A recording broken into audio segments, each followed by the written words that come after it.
الله الرحمن الرحيم. الحمد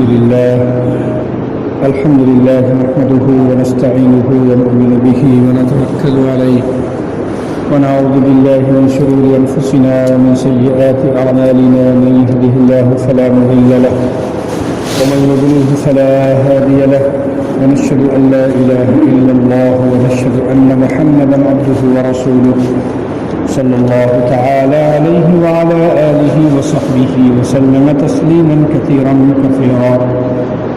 أما بعد فأعوذ بالله من الشيطان الرجيم. بسم الله الرحمن الرحيم. هل أتى على الإنسان حين من الدهر لم يكن شيئا مذكورا.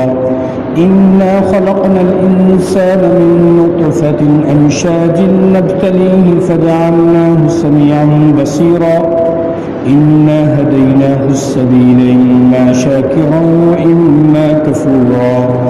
إنا أعتدنا للكافرين سلاسل وأغلالا وسعيرا. إن الأبرار يشربون من كأس كان مزاجها كافورا. عينا يشرب بها عباد الله يفجرونها تفجيرا. يوفون بالنذر ويخافون يوما كان شره مستطيرا. ويطعمون الطعام على حبه مسكينا ويتيما وأسيرا. إنما نطعمكم لوجه الله لا نريد منكم جزاء ولا شكورا. إنا نخاف من ربنا يوما عبوسا قمطريرا. سبحان الله. میرے محترم بزرگوں، دوستوں، دینی بھائیوں، قرآن کریم کی جو آیات کریمہ ابھی آپ حضرات کے سامنے پڑھی گئی ہیں، ان آیات کا تعلق سورہ دہر اور سورہ انسان سے ہے۔ اس سورت کا نام سورہ دہر بھی ہے، اور بعض روایتوں میں اس سورت کا نام سورہ انسان بھی آیا ہے، اور ایک روایت میں اس سورت کا نام سورہ ابرار بھی آیا ہے، لیکن مشہور دہر ہے، سورہ دہر۔ یہ سورت کریمہ مدینہ منورہ میں نازل ہوئی ہے، اور اس کا مضمون خاص طور سے انسان کی تخلیق، انسان کیسے پیدا ہوا، اس کی تخلیق، خالق کائنات نے اسے کیسے وجود بخشا ہے، اور پھر جنت کی نعمتیں کن لوگوں کے لیے ہیں، جنت کے عیش و آرام، وہاں کی نعمتیں کن لوگوں کو ملیں گی، اور پھر تیسرا مضمون جہنم اور جہنم والے کون لوگ ہیں۔ یہ مضمون کا اس سورت کا خلاصہ ہے۔ میرے دوستو عزیزو، ہمارے درمیان حالات تو رہتے ہیں، اور ایک مومن مختلف آزمائشیں اس کی رہتی ہیں، اور وہ صبح اور شام کہیں نہ کہیں آزمائش و امتحان میں رہتا ہے۔ بندے کا اگر امتحان نہ ہو تو بندہ کیسا؟ اسی لیے روایتوں میں آتا ہے کہ اللہ تعالیٰ نے فرشتوں سے کہا، فرشتوں جس سے یہ کہا تھا کہ اے فرشتوں، ایک میرا بندہ جب آنسو بہاتا ہے، جب میرے سامنے روتا ہے، آنسو بہاتا ہے، تو میرے نزدیک اس کا ایک آنسو تمہاری ہزاروں سالوں کی عبادت سے زیادہ بہتر ہے، افضل ہو جاتا ہے۔ تو فرشتے کہتے ہیں اللہ پاک، آپ کی ہر وقت ہم عبادت میں لگے رہتے ہیں، ہر وقت اطاعت میں رہتے ہیں، ہر وقت آپ کی بندگی کرتے رہتے ہیں، اور ایک بندے کا، انسان کا ایک آنسو آپ کے نزدیک ہماری تمام عبادتوں سے افضل ہو جاتا ہے، یہ کیا بات ہے؟ اللہ تعالیٰ کہتے ہیں اے فرشتوں، جو میرا بندہ آنسو لے کر آیا ہے میرے دربار میں، جو توبہ لے کر آیا ہے، جو رو کر آیا ہے اور اس نے آنسو بہائے ہیں، یہ آنسو تمہارے پاس نہیں ہے، تم اس سے محروم ہو۔ یہ آنسو آسمان کے نیچے ہے، آسمان کے اوپر کہیں آنسو نہیں، اس لیے کہ فرشتے روتے نہیں، اور فرشتے روتے کیوں نہیں؟ اس لیے وہ گناہ نہیں کرتے، وہ تو معصوم ہیں، نوری مخلوق ہیں، وہ گناہ نہیں کرتے اور وہ روتے نہیں ہیں۔ جب وہ گناہ نہیں کرتے تو روتے نہیں ہیں، لہذا پتہ چلا کہ آنسو بہانا، رونا یہ دنیا میں ہے، آسمان کے نیچے ہے، اوپر نہیں۔ جب آسمان کے اوپر آنسو نہیں ہے تو کہتے ہیں کہ مارکیٹ میں جو چیز کمی ہوتی ہے اور جو چیز نہیں ہوتی اس کی کوالٹی، اس کی ویلیو بڑھ جاتی ہے۔ تو اللہ کے نزدیک بندے کے آنسو کی ویلیو بڑھ گئی، اور پھر اس کی ویلیو اتنی بڑی کہ فرشتوں کی عبادت سے بڑھ کر اس کا آنسو ہو گیا، بندے کا آنسو بہانا، کیونکہ وہ آسمان کے اوپر نہیں پائی جاتی۔ اسی لیے اللہ رب العالمین بندے کے آنسو کی قدر فرماتے ہیں، اور اللہ کے نزدیک اس کی بڑی قدر ہے، آنسو کی بہت قدر ہے۔ بندہ روئے، اس سے گڑ گڑائے تو فرشتوں کی عبادت سے افضل اس کا آنسو ہو جاتا ہے۔ اس لیے رونا اللہ کو بہت پسند ہے۔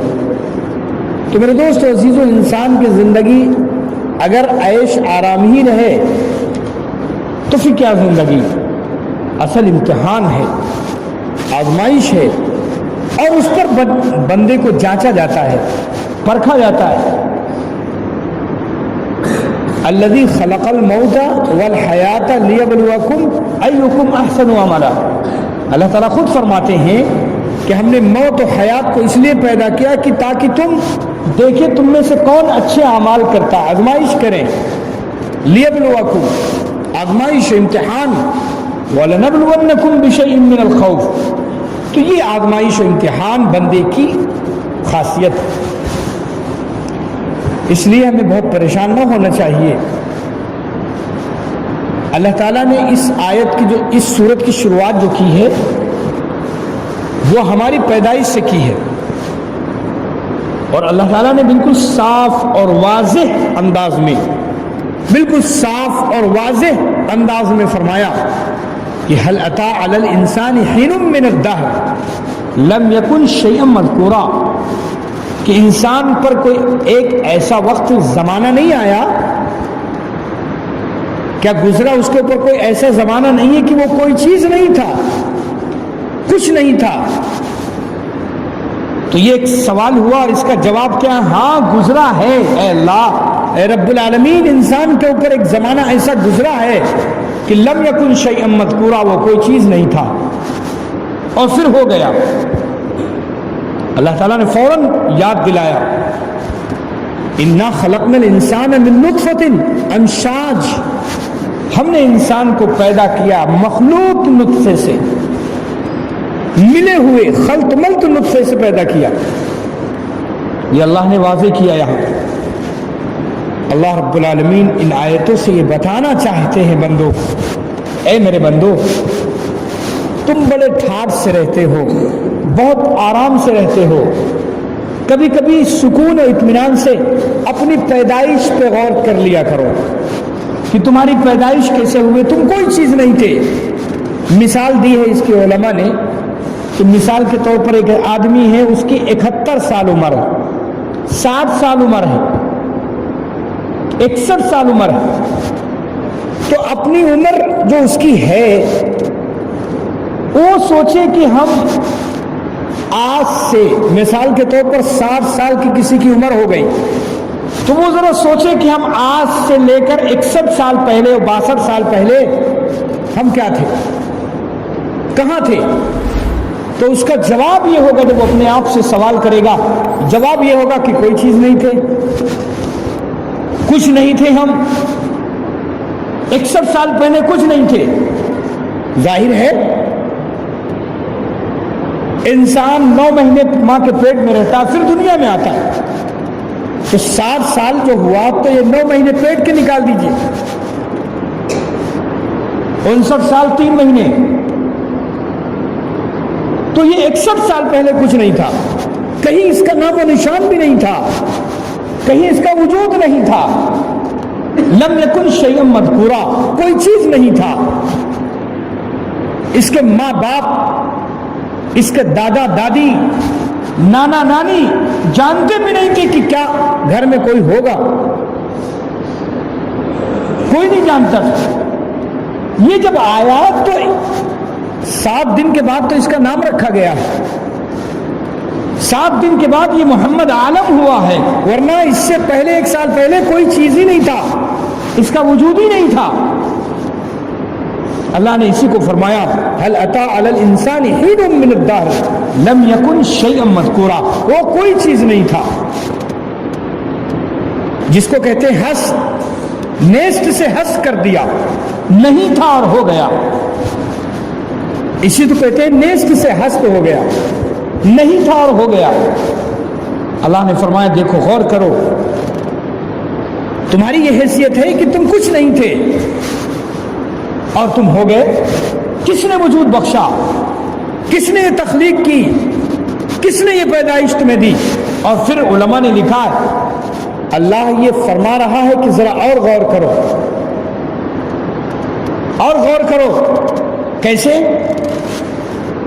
کہ تمہارا جو نطفہ کا ذکر ہے وہ خون تھا، تمہارے بدن کا خون تھا، وہ نطفہ بنا، اور یہ خون بدن میں کہاں سے آیا؟ تم نے غذائیں کھائیں اور غذاؤں سے خون بنا، وہ غذائیں کہاں سے آئیں؟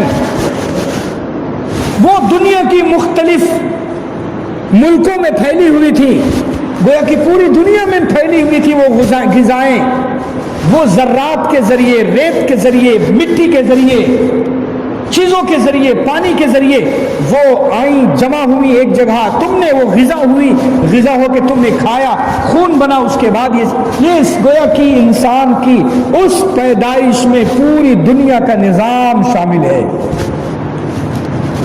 میرے دوستو وہ جو ہوا چلی اور ہوا کے ذریعے سے کیا نظام سامنے آیا؟